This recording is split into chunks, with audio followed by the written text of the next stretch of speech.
Greetings,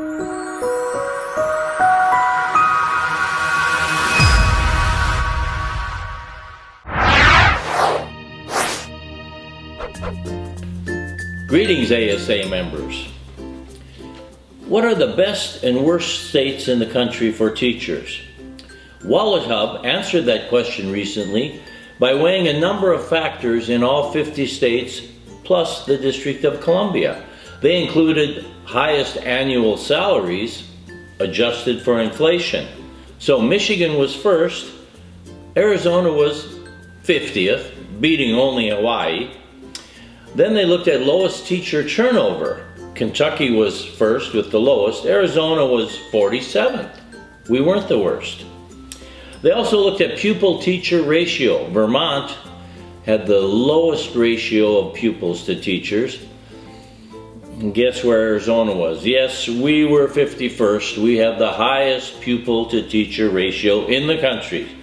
Another factor they looked at was best school system overall. Massachusetts was number 1, Arizona was 49th. They looked at a number of other factors as well. Balancing all the factors, this map shows the results. The bright blue colors are high, the bright white color is low, and Arizona, as you see, was 51st. Yes, rated the worst state in the country to teach. And we do have a problem with retaining teachers as a result. I don't think that requires any other commentary. Now let's move on to school safety.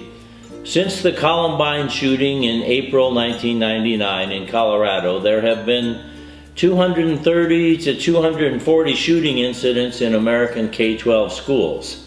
Why can't we be more precise? Well, the federal government in fact doesn't really keep track of school shootings. Go figure. So there's a number of various definitions. There's no real certainty in the counting methods. If no one is injured, for example, some methods don't count that as a school shooting because even though a firearm was discharged, no one was hurt. Other methods count any incident involving firearms. But what is known, over 220,000 students since that incident at Columbine have been exposed to school gun violence.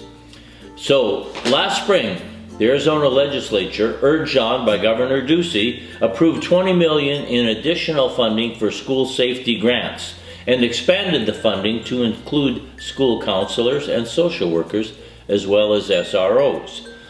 And Arizona Public Schools responded. Yes, 896 applications were submitted by 284 school district and charter school organizations in Arizona. There were over 1,100 positions requested. 40% of those total requests were for school counselors. 34% were for social workers. 26% were for school resource officers. A rough estimate indicates that to fill those 1,100 requested positions, not 20 million would be required, but 96 million. So if these rough calculations are correct, about 1/5 of the requests will be filled and a majority of them will not be. However, it is a start. Among leaders in America, who is trusted the most? A Pew Research Center project examined how Americans viewed a select group that hold power and responsibilities.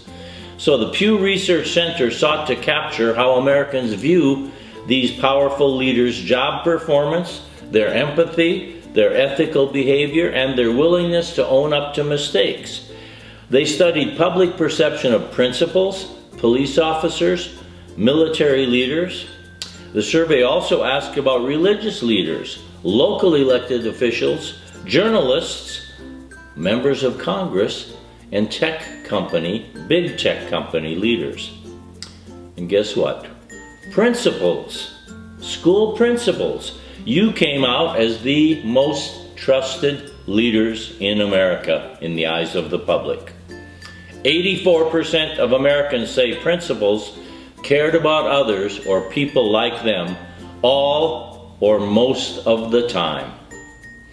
As you can see in this chart, Americans have the most confidence in K-12 leaders, police and military leaders, and not surprisingly, they have the least confidence in members of Congress. Why? I'm just shocked they don't trust members of Congress. Go figure. Respondents also rated principals highly for providing fair and accurate information to the public. 79% said they do so all or most of the time. And 81% said principals handled resources responsibly. They trust school leaders. Want to make sure your trusted principals and assistant principals are well trained for two of their most important tasks: evaluating teachers and legally and ethically disciplining employees? Well, we have at ASA the training that you need. First, there's the Qualified Evaluator Training Phase 2. This Phase 2 training focuses on teacher improvement plans, October 17th and 18th, and November 18th and 19th. Work on how to write and keep track of teacher improvement plans. And finally, Upslope Employee Discipline Training. There are 3 sessions, November 1st, January 31st, and March 6th. And these sessions focus on setting behavior expectations for school employees, reinforcing those expectations, and finally upholding behavior expectations. So school leaders need training in these areas. Finally, our next quarterly meeting is Monday, October 21st. You can attend in person or watch the live stream, and there will be updates from the Department of Education, the State Board, and the ongoing capital litigation. Keep current on issues that affect your school, your district, and your career.